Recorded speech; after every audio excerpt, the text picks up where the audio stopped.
Hi, I'm Bo with Karcher, and I'm here today to introduce you to the Chariot 2 Iscrub 20 Deluxe. In this video, we're going to take a look at how to operate and maintain the Chariot 2 Iscrub 20 Deluxe in your facility. So let's get started. To begin using your Chariot 2 Iscrub 20 Deluxe, unplug it from the wall and store the cord. Fill the machine with solution and detergent. Check and replace the pad or brush if needed. Check the squeegee to make sure it's clean and free of debris. When it's time to transport your Chariot 2 Iscrub 20 Deluxe to the job site, you'll need to first step on the operator presence switch on the back of the platform.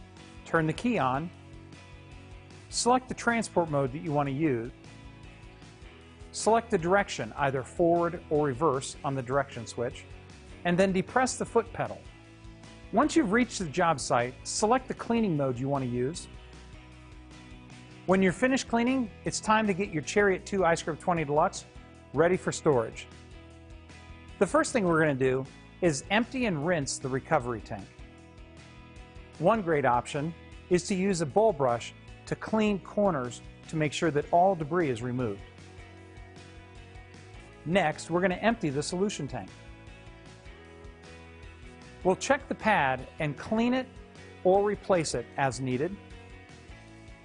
And we'll be sure to clean and rinse the squeegees so they're free of debris.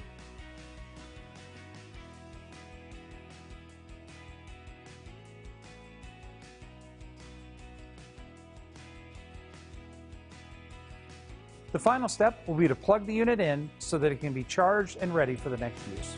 So there you have it. You now know everything that you need to know to safely and effectively operate and maintain your Chariot 2 Iscrub 20 Deluxe.